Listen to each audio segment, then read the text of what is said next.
Welcome to the One Harvest Podcast. Aaron Conway, Kyle Hewish, and myself, David Azevedo, are your hosts. Today is our special guest, Lauren Mendelsohn. Thank you so much for being here today, Lauren. Thank you for having me. Of course. She is a local cannabis attorney, and she's originally from the East Coast and came here to do law school in California, correct? That's right. I grew up in New York and New Jersey when weed was very legal back there. And I did not feel that's the right thing, right? I was interested in science from a young age. I actually grew up wanting to be a doctor.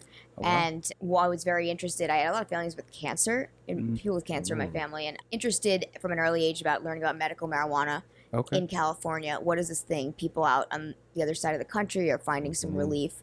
And I was interested in going into like medicine or research and looking into at a young age, maybe using cannabis as a treatment for cancer. And then as I grew up, I went through high school and I went through college. And while I was in college, really what was maybe changed my trajectory was getting involved with an organization called Students for Sensible Drug Policy, SSDP. And they are an international student youth-led movement working to end the war on drugs. And I didn't really know a whole lot of anything about the drug war until I got to college. I grew up in a bit of a bubble. No one in my family do drugs or had been to jail or anything like that. Super insulated in that sense. And then I go and I learn about all these terrible injustices and people getting put behind bars for nonviolent drug offenses and the impact that our drug policies are having on people in other countries, that they're having on the environment, that, you know, all of these downstream impacts the economic cost of the war on drugs. And I just got really fired up politically, and I just became an activist. And so I got really involved with SSDP, Students for Sensible Drug Policy, going to all the conferences, getting involved on campus and elsewhere. And I realized that it was going to be really difficult for me to go to med school and still continue to do this fulfilling activism work that I was really interested in doing. And I also had been maybe considering law school, and I really just made the switch and decided to pursue law school instead and look at a career in law instead, so I could be an advocate and an activist with my career, so I could feel like I'm doing what I want to do as part of my job. Because what lawyers are is they're advocates for clients or causes or both. And I switched what I was doing and decided to do law school instead. And I applied to a whole bunch of law schools because my folks didn't want me to go far away, but I really had my heart set on California. I had been to a conference out here in California with SSDP and in San Francisco, and I fell in love with it. There were medical dispensaries at that time, just the vibrant culture that there was in San Francisco, which is very different from the New York kind of insulated life that I was living in. And so that I really wanted to move out here, and I made that happen by getting into UC Irvine Law School. And I got a pretty nice scholarship there as well, which made it a lot easier of a decision. I bet. For sure. I also didn't really know much about where Irvine was, and I fly out to visit it, and you're in the OC, and you're right near the beach, and beautiful place to live. I moved out to California for law school, and it really was, the main factor was going to a place where I felt comfortable and I could have access to cannabis as a patient.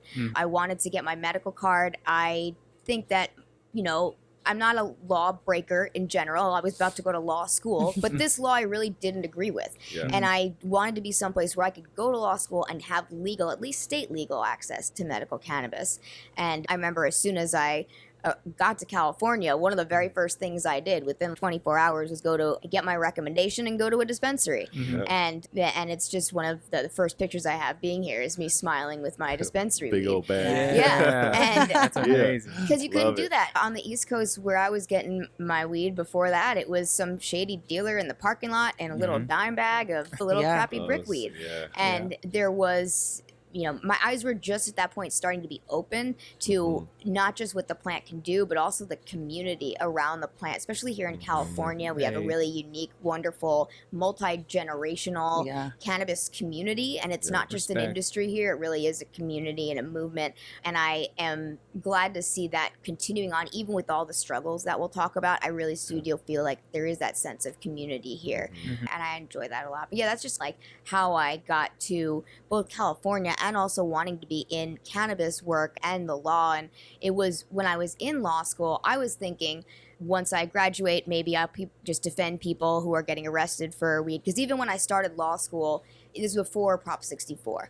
And so it was still medical, but it wasn't really state legal yet. And so I figured there would still be, I was going to be doing criminal defense or freedom defense like my current law partner Omar did back then. And when I was in law school, I also was learning about these other opportunities. Legalization was right around the corner. People were expecting there to be licenses and regulations and stuff. And there were medical cannabis collectives that had to set up businesses. I was now aware that there was a transactional side of this. It's not all about going to court, but there's lawyers in the industry who are actually helping people do this in a legal way and do this giving business advice and giving other sorts of legal advice to these criminals anymore. These are now legitimate businesses. And so that was really interesting to me.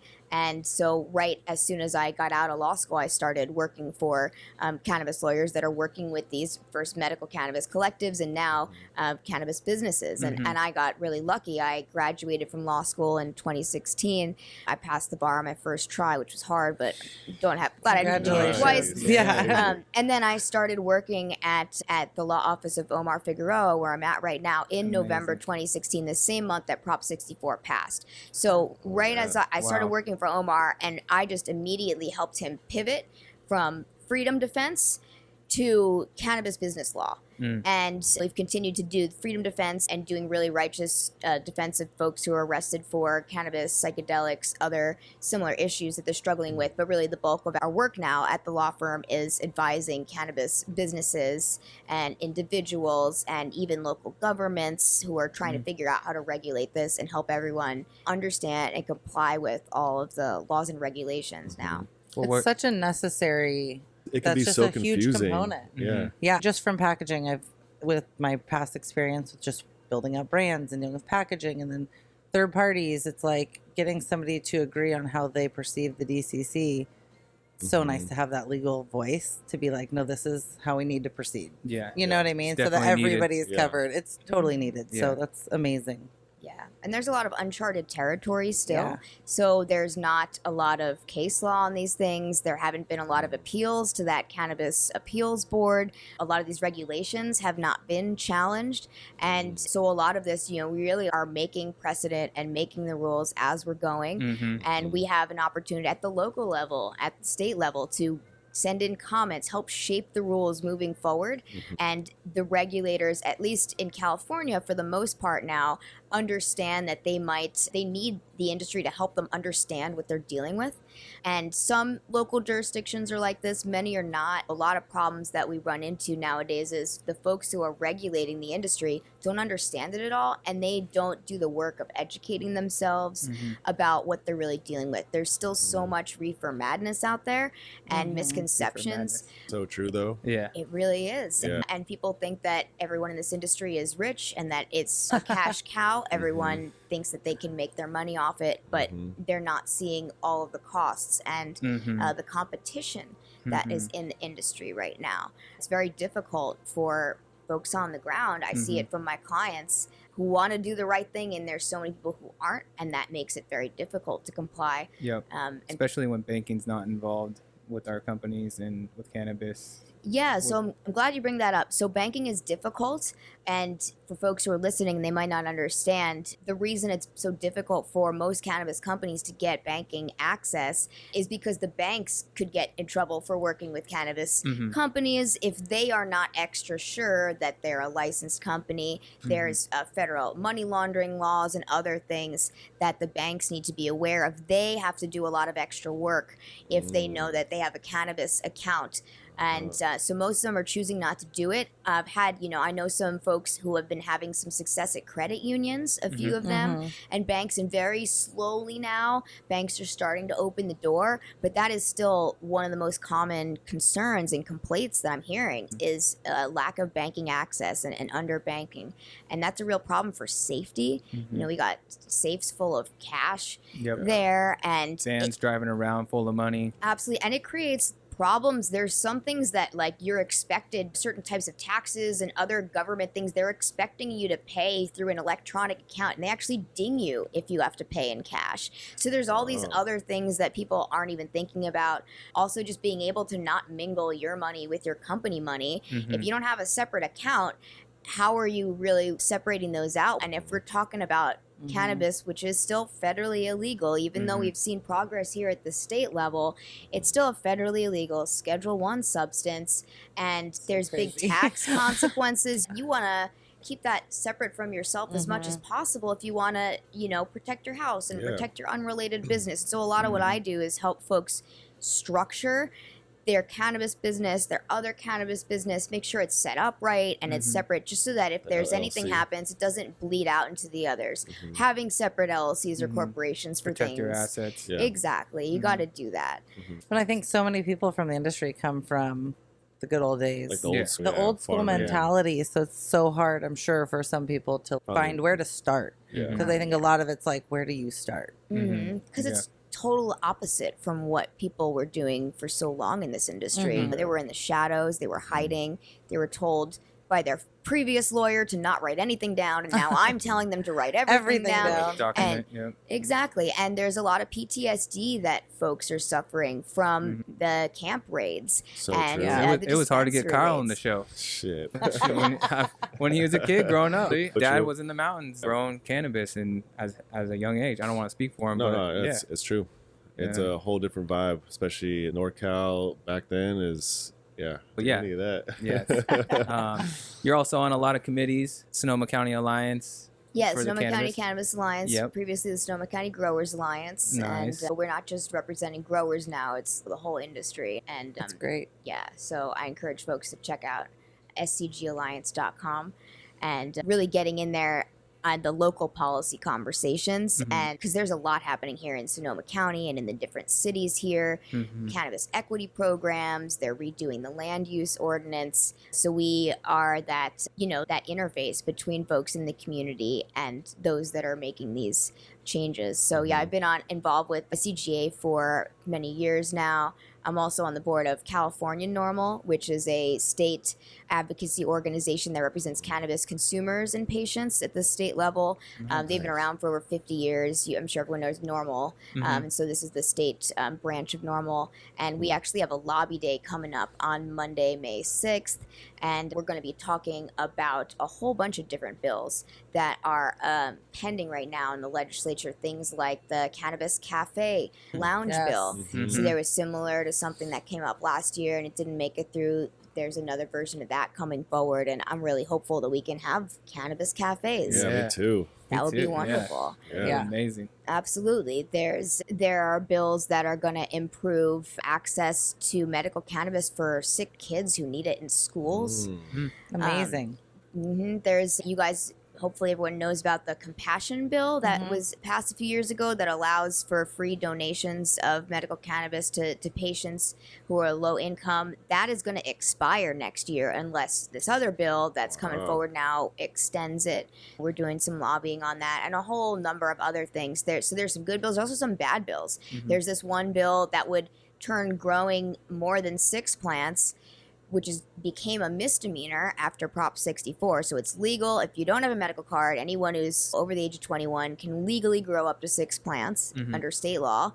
And it's now just a misdemeanor if it's more than that. Does that matter which county you're in? That's a state law. So now we can get into local rules around that in a moment, because you can't actually do that here in Sonoma County, for example. They say it's only 6 plants per residence, not 6 plants per resident. Per card or whatever it is. But, you know, and I've had the situation where I had to challenge the county and say, look, that's not, state law actually allows for this, and you're not letting them do that. And there are sometimes differences there. Confusion. But yeah, so there's a bill right now that would turn growing 7 or more plants back into a felony. And there's some bad bills that groups like California NORML are keeping an eye on and making sure that we speak out against, because so much is happening in the legislature that 1 or 2 lines or words in a bill can change the whole thing. Big difference. And so I was involved in some work last year on literally adding like a few words into this one old bill that ended up making a big change. So I've done some really interesting work, and changing just a few words can make a really big difference. Yeah. That's It can keep you too. from going to I'm prison. so glad there's people you know? like you doing that work. Yeah. Oh my Very- goodness. very grateful so for thankful someone for like- you. Yeah. I think it's Shit. bringing the attention to some things that could be really positive for the community, for the economy in the community, stuff like that. People also don't read all the fine print. Yeah. So it's a lot of people But don't it's know also what they're changing signing. all the time, I feel like, too. The fine Well, there's print that. always changes. Yeah. But for the most part, people who are going in to vote on these bills, or they don't necessarily know what they're looking at. And so I think bringing Yeah. attention or having a place where people can go and hear people speak about these is huge. It just connects you to the community and what's best for everybody. It's super cool that you came into California from the East Coast, really got involved in cannabis, and not only did you become a cannabis attorney, but you also became an Emerald Cup judge. What did you judge? How was your experience? It was last year, right? Yeah, so I'm Yeah. actually, this is coming my third time judging right now. So I'm actually awaiting Congratulations. my judge's kit right Yes. now for the one coming up in August. Nah. So that's been really wonderful. So I just fell into becoming really close friends with some amazing folks in the industry here. I got honestly really lucky for working for Omar. Omar is an amazing attorney, an amazing human. Just shout out to Omar Figueroa. Yeah. Yeah. His law office where I've worked for the past 8 years, and I recently became his partner. And Congrats. he has been a real supporter and mentor to me. And he also is very well loved and respected in the industry. Yep. He is very smart. He went to Stanford and Yale, but he also smokes more weed than a lot of people Most I know. people. And Let's go. so he was a judge of the Emerald Cup for a few years in the past, and he also is good friends with Tim Blake. He's also spoken at the Emerald Cup many years. So he, as soon as I started working for him, he was bringing me everywhere with him and introducing me to all these OGs and helping me get speaking gigs as well. So I started speaking at the Emerald Cup, and I was hanging out with Tim Blake, and I'm good friends with a lot of the other folks who've helped put the cup on for many years since it was up at Area 101. Yep. And so they all know I'm a connoisseur as well. And I was helping Omar with some of the judging, and eventually I applied on my own, and I got selected to be a cartridge judge. I think Nice. 2021 was my first year of judging. So 2021, 22, and then the one that's coming up now. And so I've been a cartridge judge each time. Cool. And Explain that. yeah, so the way the Emerald Cup does it is they have different categories of people can enter different types of products into these different categories. With the flower judging, it's a bit special. They do their flower judging. It's the hardest thing to get is to become a flower judge, and that's a very kind of select group, and that's like blind judging, and they meet together and they smoke together, and they're just in jars. You don't know whose flower it is, and so that's a bit of a different process. With cartridges and the other products, we see the whole package, and actually part of our scoring criteria is the packaging and labeling. We've been doing our meetings on Zoom because we're all throughout the state, the different judges, and so we will have weekly Zoom meetings where we talk about the ones that we went through that week.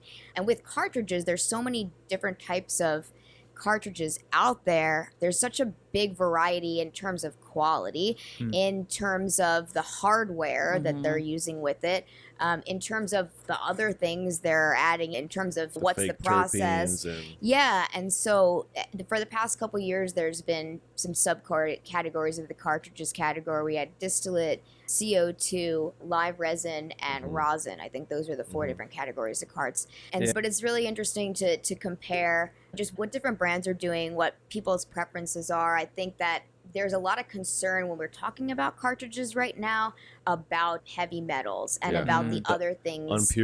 Impurities, exactly. And what's leaching into that, depending on how long it's sitting there, depending on how it's stored. And also just when you heat up certain things, there's chemical reactions that occur, and they literally convert into other things. And so we are at an early phase of studying some of this. We're just starting to see like actual controlled clinical kind of studies that are looking at people inhaling from different vape carts, or like taking apart the vape carts and like analyzing Seeing all their components. Exactly. 'Cause the internal components vary so much. I'm a purchaser, so it's like I usually look into the hardware itself. Exactly. Yeah, the quality that there really goes into it. Totally. And it's so wildly different. And there's so many different carts in the market that you're just like, whoa. Yeah. It is. So So that's you do super judge interesting. the cart itself plus the oil that's inside of it. Yeah. What do you think about these fake terpenes that people are putting into those oils? They taste I'm- good, They did. but Hey, they do taste good. Sometimes I think Yeah, sometimes it's true. a little over the top. I think you Yeah. got to be careful. And I'm not a scientist or a doctor, and I don't think any of you guys No, are. But so definitely are not. most. Neither are a lot of the No. people that are putting these products out there. And I think that it's important as an industry that we just be really careful. This is a medical plant, yeah. and we want to be sure that we're only putting good We wanna things keep into it our medical. bodies. Keep it Yep. medical. Yeah. And so I'm encouraged by a lot of what I see, but I know there's a lot of trash that's getting put into carts too. Yeah. And so I just think it's important that we keep holding ourselves to a high standard Absolutely. and have really good product that we're putting out there, because people are using this, they're inhaling it, they're putting it in their bodies. But yeah, so it's been interesting to just see also the development in just a few years, like where the trends are and what people are looking for. You'll see, there'll be more of a certain type of cartridge, the next year, because they can tell that more consumers everyone likes some rosin. But if you have not great input, then just squishing it's not going to be that great either. So Yeah. that's why, you might do something else. So it's been a real learning experience actually for me. I'm not a manufacturer, to learn about what goes into the process of making these oils and these cartridges more. I like the discreetness of a vape. There's more to it, so More convenient. And then what do you think about all like the testing stuff? Because there's so many. If you look on the DCC's LinkedIn a lot, and just looking at like they post their recalls, oh yeah. and it's 90% of the time. Don't quote me on that. 90% of the time, it's all based off of THC levels inaccurately displayed on their labeling. So There's it's like been a lot of that. a lot of it. There's also been a lot that have been testing positive for mold lately. And I actually blogged about this a couple weeks or a month or so ago about just how many recalls the DCC has been issuing in the past few months. yikes. So for many Wow. years, they didn't issue hardly any recalls. And then since like November, December of last year, they've issued like around 20 or so. And I think That's so Yeah. expensive Yeah. for everybody. What, the recall? Yeah. yeah, But to it's- do it's For necessary, your company. but- Oh, it's Yeah. huge. But just like looking at it from a company, it's like Yeah. from a company standpoint, I feel like you'd want to put in the work up front so that you're not dealing with something like this on the back end. That's so tedious and time consuming and expensive. Or they're paying someone on the back end to make sure it goes through. So it's just like a Yeah, bummer when you something's see some there. of this, because it's just like, why aren't we doing the work up front Yeah. to make sure that we're delivering? But then it's Yeah. goes into whole And other, if you got whole mold, other if you thing. got mold in your product, throw it away. Come on. Stop trying to Every like farmer fix knows it. they can see it. totally. You Yeah, know what I mean? It's Like true, don't bro. try to throw it in the mix. Mhm. It just come on. It defeats the purpose of what we do and what we smoke. Well, and remediating's Yeah. not well. Yeah. Yeah, and I think that where it could come up, and I'm sure this does happen, is when their product is not stored or handled correctly. So according to the test results, there wasn't mold, but by the time it gets to the consumer, there is. Oh. And that could happen. Let's say the package is not sealed properly. That's not necessarily the operator's fault for putting moldy weed out there. It wasn't moldy when it left their control, but by the time it's in the consumer's hands, now it is. Well, moisture is in there. Well, I think also Something like that. storage. There's a lot How you of store different it. variables. How you're transporting it, how you're storing That's what I'm it. saying. All of it affects that shelf product. Any point in all that time, it can, yeah, So it can what? change. So what happens when someone gets caught up in that scenario and comes to you like, Yeah. save us. exactly? So if it's like a recalled product, and I've had just retail clients who have there have been products that have been subject to a recall, and so what you have to do, the DCC essentially sends out notices. At least at this point in time, they're notifying all the retailers that they know have recalled products because they can see metric, and they're basically giving folks an opportunity. They're wondering how many of these you still have, what's your protocol for getting any back and destroying them, and you give a time frame for dealing with that. I haven't had any clients get subject to any kind of penalties because my clients have been able to either get them all back or they were all sold a long time ago or something Nice. like that. Yeah. So I haven't had anyone been penalized for that, but I'm sure that they are going to start enforcing, and they could if you're not following your recall procedures. That every licensee is supposed to have SOPs for how you're going to deal with the product recall. And if you don't have those, then you could get subject to penalties. And it is important because, again, if we're talking about mold and people breathing this in, this could be really It's not harmful. medicine anymore. Yeah. Not at all. Harmful. Yeah, it's making you sick. Yeah. Well, and if they've all been sold, if you can get them all back amazing. But if they've been sold, like what comes in the future with that? Mm-hmm. You know what I mean? If they can, people aren't going to come back and get that brand. That are people getting sick. I mean, I always look at like worst case scenario. Somebody's getting sick off of this moldy cart or moldy weed. Can that come back and bite that? What can bite the industry? Absolutely. Industry. It's going to bite the whole industry. They could get if they can trace it back potentially also. Mm-hmm. So there's a lot that folks need to think about. We're talking about recalls. As a retailer or as really any kind of operator, you're going to want to have some language in your contracts that protects you in the event that someone downstream from you didn't take care of the product and then it got moldy or damaged or something like happened, that. Or if we're talking about a customer trying to bring some kind of an action against a manufacturer or a retailer, I think that's what we haven't really started to see yet is product liability lawsuits. And they're going to start coming when people start getting injured, can't open the package and they cut themselves in the package, or there was something that's contaminant in the weed. Let's not put that out there. No. No, but I mean, that's a real thing. Happen. California's already sue friendly. Yeah, but it could happen. But my point is, because they are sue friendly, as businesses, you got to be just prepared for that and be protected. Yeah, for sure. Definitely. Speaking of protection, I know we were talking about this a little bit earlier before the show started. Law on a consumer after they purchase some cannabis from a dispensary. Can they open the bag in their car and then drive away? Can they? I don't think they can be smoking. No, they can't be smoking and driving. You can't smoke and drive. You got to keep it in your trunk, right? Yeah, for our consumers. Yeah, cannabis now is considered, it's treated like alcohol in the sense that you can't have an open container of cannabis in the car that's considered an open container. So you do want to be putting it in the trunk. If it's a totally sealed container, then that's okay. Just like a closed bottle of wine is fine. But yeah, if it's open, and even just having a half-smoked joint in a tube in your purse or a jar of weed that you brought from home, that could be considered an open container. Dang. So you really careful. What if you don't have a trunk?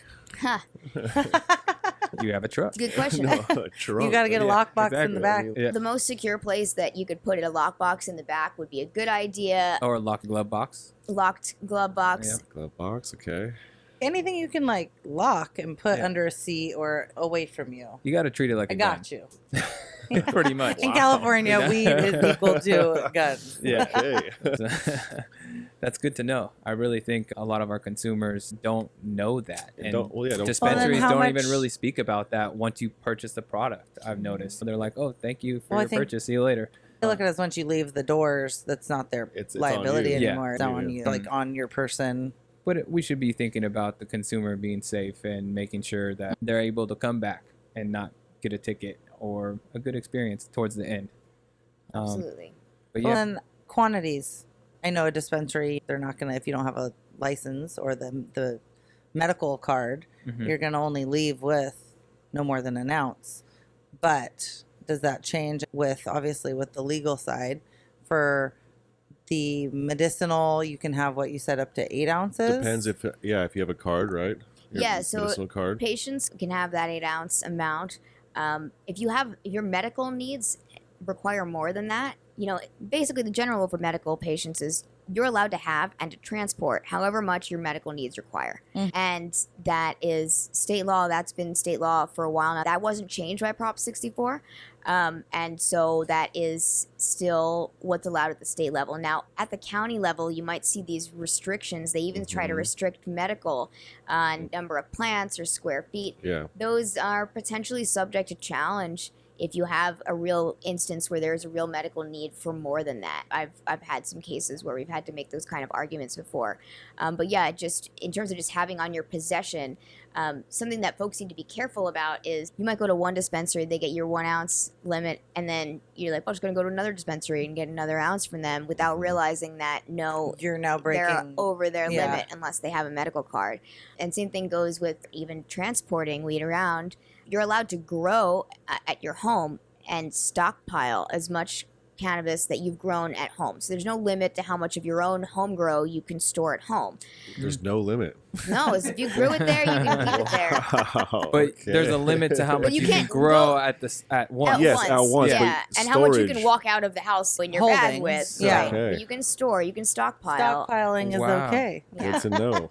Yeah. But if you're going to transport it, you can only It's transport different. 1 ounce unless you have your cannabis medical card. Then you card, can or transport you're a 8 ounces. licensed. But I mean, if you have unless you have a licensed distro. store bought Yeah. different whatever edibles, whatever you have from the store, you can't stockpile, or can you? Of those, you can stockpile at your home of things you buy too. Yeah. Okay. Yeah. So it's not. This is funny. Yeah, it's interesting No, to it's because very there's interesting like just to know the all two the ins and different outs. sides of the spectrum. You know what I mean? 100%. What about flying with cannabis? Staying in California, but flying In to, California let's say, around, yeah, from Oh. like here So flying to San Diego. LA or San Yeah, Diego. Yeah. or whether legal states. But then Yeah. San Diego's So- different, right? Different counties down there. You can. San Diego. But the air is wouldn't- different also. Right, yeah. It's international airspace, right? Yeah, It's a lo- you would know that. I'm thinking. I don't Miss know. Navy. I always think about if you're going into a state that's no or it's only medicinal, like probably not your smartest move. But it's like I would feel like if you just fly out with it, don't bring it home. Don't bring sand to the Don't beach. don't be crossing state lines with weed. You know, Yeah, that's exactly. that's the biggie. That's totally illegal. But if you're just going from one part of California to another and you're not getting on a federal plane, then there's nothing illegal about you getting on a vehicle that happens to go into the air and then down again. You're not crossing any jurisdictional borders. You're not on any federal property or equipment or anything like that. Okay. Most planes don't want to know about that because they're regulated by the Federal Aviation Administration. But that's something that is It's confusing, I feel like, for the Yeah. consumers. Yeah. Yeah, it's No? confusing for me every time I go to San Diego or LA. I'm like, well, I'm gonna chance we it. do I it? guess I'm taking a couple joints with me, ain't for even though me. there's dispensary. But I got my own flower, so I like Yeah. to smoke. What about going to a state that? unfortunately, even if you're going from California to another legal state, you still can't do cross the it. border. That's the thing, because you're essentially diverting it out of the state and then bringing it into another state. So it's got all of this cannabis activity that we're talking about right now has to stay within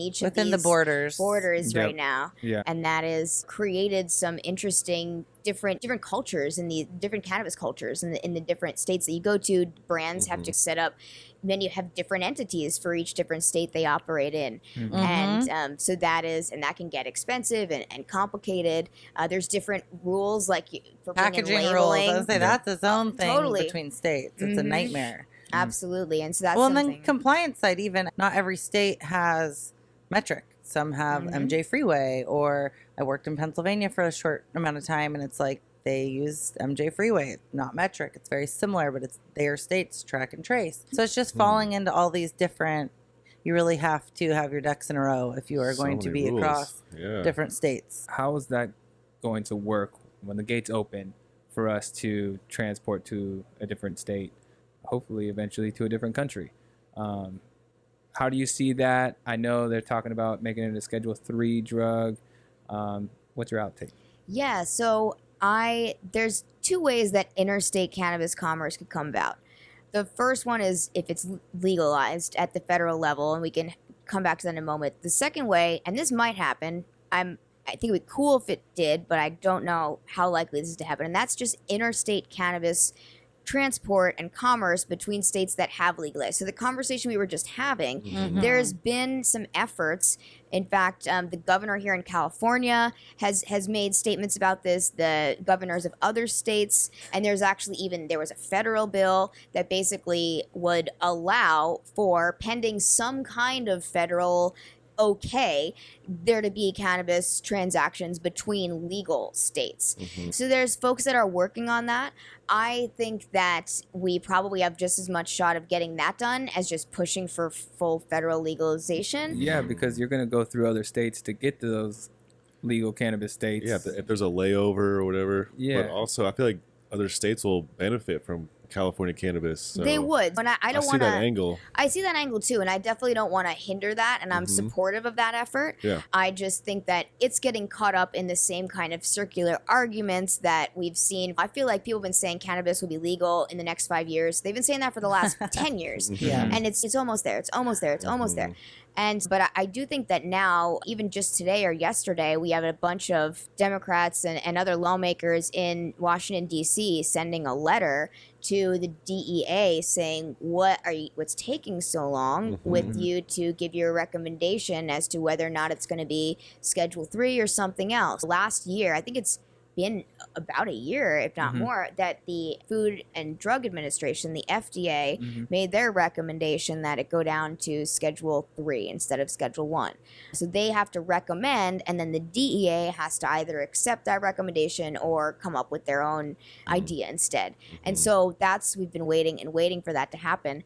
And I'm hopeful that we see that soon, because there is really no good reason at this point to keep it Schedule 1. The science is not there. Yeah. Schedule 1 controlled substances are supposed to be things that have no medical value and a high potential for abuse. Neither of those accurately describe cannabis. Alcohol should be a Schedule 1. And so with alcohol, it's really interesting. Alcohol is regulated in a totally different model. It's not part of the Controlled Substances Act at all. It's not considered a controlled substance, even though we know that alcohol is one of the worst drugs out there. Yeah. But it's not. So crazy. It has its own regulatory model. And so for this conversation of should cannabis go to Schedule 3 or something else, I don't think it should be scheduled at all. I think it should be de-scheduled and create its own regulatory structure for cannabis, just the way that they do it for alcohol and tobacco. So instead of trying to fit it into one of these schedulings. Now, how likely is that to happen? There have been efforts. There have been some federal legislation bills that have been proposed that would remove it and create a unique structure. Now the conversation, because of the FDA recommendation being 3, a lot of the conversation for the last year has been around the pros and cons of Schedule 3 and things like that. And so I think it would be an improvement for sure. It's not going to go all the way. And there's a lot of concern from folks that putting it to Schedule 3 will give Big Pharma like a grip on the industry. Yikes. And I think that pharmaceutical companies will be more willing to get involved, absolutely, if it was Schedule 3 versus Schedule 1. But I don't see there being an uptick in enforcement against state legal non-pharma operators when it goes from being Schedule 3 to 3 from 1, because 1 is the most restrictive. If they're not doing that now, why would they start doing it if it goes to a lower level? I think it's going to get easier, and there will be more pharmaceutical companies getting involved, but I don't think that they're going to just take over, and I don't think that the federal government would use that as an opportunity to go enforce against all the non-pharma legacy operators. That's just my impression. I don't think it would make sense for them to. The federal government wants to tax this also. Oh, yeah, of course. You know, and well, they want to make their buck off of it, and they haven't figured out how to do that successfully yet, I don't think. I mean, I think people are nervous about Big Pharma coming in because of all the capital they have behind them. They can smush us. They can take the small farmer out. They can take the small dispensaries out. They can try. Yeah, they can try, definitely. But at the end of the day, they don't put the love and the curing to the cannabis plant that we all do. I just think corruption too. It's like, dude, Big Pharma comes in. We already have an issue with a lot of like outside money coming in and buying brands, corporations, a bunch of different companies, putting them under one umbrella, and then dealing with that, like just like that backstabbing corporate environment. We already have enough of that. Yeah, we don't need Big Pharma in that too. No. Yeah, Big Pharma, I can see definitely changing that type of game. Yeah, you know what I mean, where it's scary. Yeah, definitely. It is scary. At the same time, I think that folks who want to be able to play the long game and survive will find ways to maybe reach out and to a pharma company and say, look, I've got some information and a good product that you might want to incorporate into what you're doing. And so I think that holding your own and maintaining the vibe and the culture that is California cannabis, the story that's been here, but I also don't think it's black and white, good and evil all the time. You know, I think that if larger pharmaceutical companies can help get your product to a wider market rather, maybe find a way to team up with them instead of treating them as the enemy. And I'm not saying that's that everyone should do that and go, sell their soul to Big Pharma. That's not what I'm saying. Pick and choose. You gotta be flexible, and you have to be thinking of what are ways that I can diversify. Maybe I have a separate line that's a bit different branding that's catered towards a more medical, less cannabis friendly, want to go get a bottle of pills market versus something. Well, they do that in other states. I've seen a lot of that. It's like certain states you can have the adult use if you have this much percentage that goes towards medical. So I've seen that where it's like you can have both, but like they're adult use is super weird and you can't buy it ready in any form ready to smoke at that moment. And so it's like there's weird things about it, but in order to sell adult use, you also have to do something with the medical industry and like the medical side of it for medical use, not big pharma, but something like that. There's got to be give and take. And if you can't see both sides of it, you're closing yourself off. Once it goes federally legal, do you think we're going to have it in like the pharmacies at Walgreens, or how do you see that playing out? Do you think everyone's going to be in dispensaries? Because I know Utah, they have alcohol and cigarettes, tobacco all in one store. They can't sell it at Safeway. Do you think we're going to continue on having dispensaries out there, or how do you see that playing out? That's a really good question. And honestly, the answer to that is going to depend on what federal legalization or rescheduling looks like, and whether or not the rules are going to require that it still be at some separately regulated institution, whether that be a pharmacy that has pharmacy licenses or something like that, or if it's at the broader scale. I'm hopeful that we can get to a place where you could buy cannabis anywhere, that you could get a bottle of wine. Right, I think that we're in wine country right now for listeners that might be somewhere else, and I think it's important that we we talked about that on exactly. Exactly. That's a great wine and combination. weed. That used to be. I spoke at the Wine and Weed Symposium that used to be here a couple years ago, and so there's a lot that we need to recognize about the hypocrisy of our community around here in wine country. That, and I love wine, and I love, we have a great craft beer scene here. I'm all in the grapes and cannabis and hops. They're all similar plants in that they are affected by the climate and the terroir. And something that the cannabis industry is working at, and California was the first to set up a cannabis appellations program, and it's still in the early stages. They haven't actually started developing the appellations yet, but they passed the law, they have the rules, and there are folks who are getting ready to start figuring out what are the different appellations for cannabis going to be. So like here in Sonoma County, if we're talking about wine, you have the Russian River Valley, you have Green Valley, you have Valley of the Moon. That is so cool. These are different AVAs, American viticultural areas, and those aren't even really looking at the terroir element as much as what they're trying to do with the cannabis program. The cannabis appellations program was modeled after how they do in Europe with cheese and wine and all around the world, the international designation of origin. They modeled it around that, which looks at the soil, it looks at the impact, the inputs from the environment, and it also, for the California's cannabis appellation program, for you to say that this was a Valley of the Moon grown cannabis in this jar, 100% of it has to be grown there. That's different than with grapes. And also with grapes, they don't have to be grown necessarily in the soil. I don't know why you would grow grapes anywhere else. But with cannabis, they specify that to qualify, it has to be outdoor and grown in the soil. And so that you're actually getting the impact of the real environment, the climate where you're at. Oh my God, that's amazing. And everything. So I think that'll be a really exciting program once it gets launched. So Love that. Oh, I can't wait to see that. I can't wait for that. Yeah, shout out to Valley of the Moon, too. They have delicious wine. I believe they're in Trader Joe's. Anyways. Yeah, I like their wine. Yeah, when it comes to weed and alcohol, where are we at on being able to have them, let's say, at the same time at a lounge together? Very far. If we're talking about a licensed dispensary that has a lounge, they're not going to let you have alcohol in there. No, I don't think that's happening anytime soon, unfortunately. But I think we're close to having non-alcoholic food and beverages being prepared there. If we can have that new cafe bill pass. I also, if you are private property owner, can have an event or just people over, and you can be consuming both things together.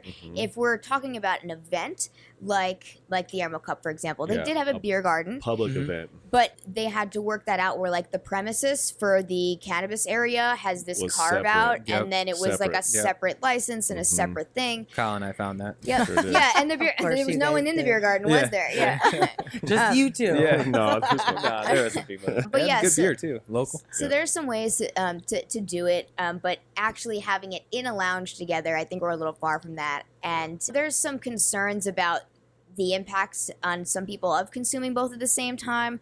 That is part of the reason. There's also concern about just various liabilities associated with that. There's Totally. a lot of Really liabilities. is. The amount of liabilities involved with consumption lounges are pretty high because if you think about everyone's different, so It's it's like a bar. I Exactly. mean, essentially, you're just not giving them. it's a bar with more fun tools that you Well, it's a can way kinda cooler bar. incorporate. I'd rather go to But- that kind of bar. But it's like I understand the liability, just a bar in general. The probably a liability's mess. there. The best thing about a weed consumption lounge is that everyone that gets high there, they're gonna all laugh and be happy, and Totally. I think it's You the know what I after, mean? Like, right? it's gonna It's the be- leaving. It's the what happens when they Behind the walk wheel. out of Exactly. there or drive because they drove to get there. I think I can totally see it, and like Yeah. how as much as I would love to get a glass of wine and smoke a joint, like Yeah. order that. Yeah. But I get it.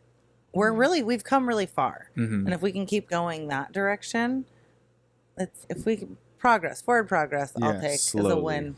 Amsterdam has cafes. They serve food and That's weed. what's correct? coffee. It's like coffee. Yeah. Mhm. I Or a wonder if they're cafe. ever gonna break ground on that. I don't know, man. Yeah. It's a tough Possible. one. Yeah, I could feel like see they're them. pretty The liberal liabilities with some are of their- crazy.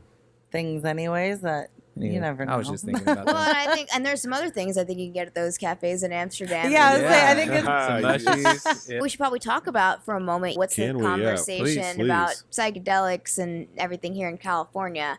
So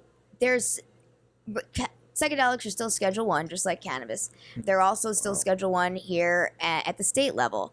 There's a lot of people who think that psychedelics, mushroom, other types of psychedelic substances have been decriminalized in California. That's not true. They haven't been really, you can't really decriminalize the local level either. So Oakland and Santa Cruz and Arcata and a number of other local jurisdictions have passed ordinances that say that it's a low law enforcement priority, that they're not going to be prosecuting anyone for entheogenic related crimes, basically. And so, and that's at the county level. that's at the city or City the or county, county level, level? depending Okay. on who passed the ordinance. But all they can do is control their local law enforcement. So that does nothing to stop the actual state law that's in the books, the federal law that's in the books. Yeah. And so everyone at these sessions that are happening in Oakland, for example, they're all, still breaking state and federal law, and those could get busted, and a lot of people would be in for a rude awakening because they thought that it was Yeah. decriminalized there. Mhm. So there is a bill in Sacramento right now. I'm blanking on the number, but Senator Weiner, who proposed it last session, and then he come back with an amended one. So we almost had decriminalized mushrooms in California last year. The legislature actually passed that, and I then remember hearing that. Governor Newsom vetoed it. Yeah. And he vetoed it because he said that he can't just support. He's trying to run for president, right? So he needs to be a little bit moderate on this. And so we can't just decriminalize it without setting up a regulated Some kind of therapeutic structure. framework. Yeah. And so he's like, come back next time with something different. And so this new bill would set the framework for psychedelic assisted therapy, and it would set up the board that would license the therapists. It talks about how the producers would be licensed, but just to produce for those therapy centers. It would only be criminal penalties would only be removed if you were using it at the therapy setting. At the session or Mhm. whatever. Okay. And so Which that should be passed. I know a I think lot that of should definitely be people passed. I feel need like- that. I feel like that's something that's just That's a Better than no-brainer. it's wow. yeah. That's his move. Let's come on. We could do better than that. Yes, we need to We have could, that. but we should incremental already be change, having that. people totally. too much at once freaks people out, and we got to show them, let's do this, and the sky's not falling, and And then look at we'll we're do the all rest. handling it. That can Yeah. happen with cannabis. Mhm. Smoke a little too much cannabis, or Anything, and everybody's bodies react different. Everyone's different. Yeah, every body is different. So I think Yeah. it's just that's a great step in the right direction. But Mm-hmm. that's it. That's as far as we are yeah. Mhm. with those. That's like there's so much benefit. Yeah, I was bummed about his veto last year. Yeah. Yeah. But it's all Baby politics. steps. Yeah, baby steps and politics. You got to know how to navigate both of them. Yeah. Mhm. Yikes. Yeah. What's your Politics. go-to on psychedelics? Oh man. Are you allowed to speak on that? Um, We don't want to get you in any Yeah, trouble. No, I think Yeah. it's fine to just. I'm partial to LSD. Nice. Every once in a while, Yeah. I'll go on a bicycle trip, so to speak. Bicycle day was I recently. know. Um, Awesome. I think whatever it is, it's about unlocking the parts of your mind that you haven't got to. It's about that exploring your consciousness and having the freedom to explore your consciousness as long as you're not hurting anyone else. And so I do think it's important that we've got systems set up in place if someone is having a difficult experience or if they do, develop some kind of a problem with it, although it's very rare if we're talking about psychedelics, but it's not unheard of. Some people do go on, do some crazy things if they've taken a little too much psychedelics. There was a bad example of that a few years ago here in the county. But again, that's because there's a lack of education and a lack of dosing information and things that a regulated model would have. Exactly. And as much as everybody hates regulation, anybody controlling that, it's necessary for those types of incidences. Like you were saying, somewhere you can go and just be like, hey, what's the rule? Yeah, I want to know. Answer. Get the knowledge that you need to make smart decisions if you choose to participate. Yeah, I've tried a little bit of chocolate mushrooms, and that's pretty much it. Besides that, I've only smoked weed. Those chocolate rooms that they sell at the store? No, I'm Cody. You guys know those? Yeah. No, I haven't even seen those. They're like little chocolate mushroom cookies or something. Oh, okay. Yeah. Oh, you get them from Costco? Yeah. Oh, yeah. You've seen them. Yeah. They're really good if you freeze them, actually. Oh. The texture changes up. Stoner snacks, dude. Stoner snacks. Should we like this? Yeah, light it up. What'd you roll up over there, Kyle? I'm not sure. It's a little flavor bag. Just grab some out of there. I know you had some of that little old personal school strains stockpile in there too. So that's my part of my stockpile. Yeah. I love that rule or that law. Actually, Yeah. that's a good one. That is. What is a popular concern or question that you get a lot from your clients when it comes to cannabis? Yeah, I get a lot of people just wondering what kind of licenses they need to do different things. Very confused. I got this kind of state license, but wait, do I also need a city permit? I thought I didn't need that. I thought this covered that. So just general confusion if it's an operator about the licenses and permits that they need, because it is confusing, and you do need your local permit and your state license, and they don't always match up, and that can get confusing. So that's a common question that I get. And then also I get a lot of questions about contracts. How do I, structure this contract in the best way to protect myself? Or how do there's a lot of questions about trying to sell people's business, and dealing with that sale of a business and everything that goes into the due diligence of that. Like, how do I even begin this discussion? What should I be asking for? What do I need to be providing to them? I get a lot of questions about trademarks. I do a lot of intellectual property work, mostly in trademarks. I find that really fun and helping companies figure out what they can and can't get registered, how to do that. There's different rules if we're talking about a federal trademark versus state trademark, because federal trademarks, again, cannabis is federally legal, so you can't get a federal USPTO trademark on your cannabis. You might be able to get it on your web services involving cannabis or your smoking accessories or something else, but you can't really get on that. You might be able to get it on a hemp product, but you can't get it on cannabis at this point, but you can get a state trademark. But that doesn't mean you can't protect yourself. So we do a lot of strategizing and things like that. And also, I get asked a lot of times to help interact with government agencies and things like that. Again, a lot of farmers don't want to do that. Exactly. People are scared. They don't want to say the wrong thing. Exactly. They don't have an internet connection that works reliably. And I keep do it on the windowsill, right, Kyle? Yes, sir. Yeah, that's the best service spot. No, that's so cool, though. Just to be that liaison between, it's got to be fulfilling helping people. It is. I feel like I'm a good translator in many ways. Like, I can understand the complicated legalese and break it down and have it in a way that people can understand it. Totally. And then translate back the other way, back to the regular. Yeah, absolutely. And be able to speak both languages, the legal language, and be able to connect with growers or business owners that are trying really hard to do things the right way. Yeah, for sure. Make them happy. And we have. Thank you. We discussed this about smoking in a line. We're bad at it too. We all. They don't give me an ashtray. That was smooth. We want to ask That was for good. you. I know you guys are the best. Yeah. That's hilarious. Yeah, we're gonna have to get some type of Passover. Yeah, We're gonna need one of those tables that spins. A little lazy Susan. A lazy Susan. Blazy Susan. A blazy Susan. Yes. Yeah, I love that. Trademark. Yeah, Hey, boom. get it. Bam. Yeah. Yeah. I had another question, but I forgot. But the lazy Susan. I like I that. have a question. Yeah, go I ahead. don't know if this audience can hear me, but you mentioned Gavin Newsom. I'm not in the litigation scene like you are, but you mentioned him running for president as like a known thing within your litigation culture. How intertwined, and this might not be cannabis related, but how intertwined is the litigation quote unquote scene? How is it intertwined with politics? Does it vary, or because I had no idea he was trying to run for president? Yeah. Yes. And so if we're talking like, and I would say like how much is the legal community and the policy community tied into politics? I'd say quite a bit, because politics touches policy everywhere.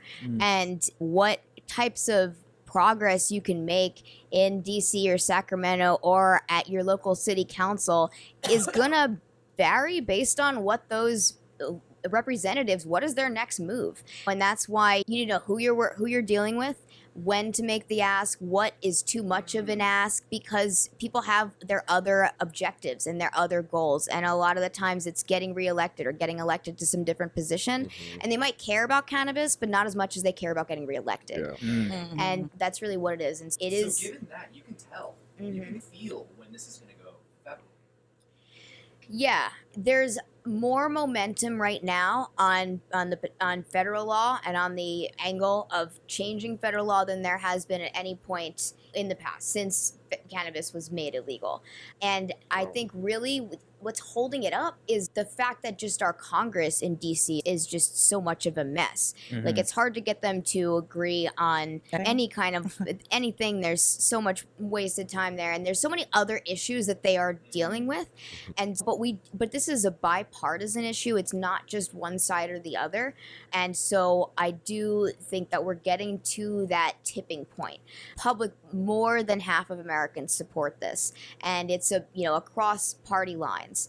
I think we're at the point where it's not political suicide anymore to support cannabis, and it's becoming almost now a positive thing. You might. I mean, look what we're doing right now.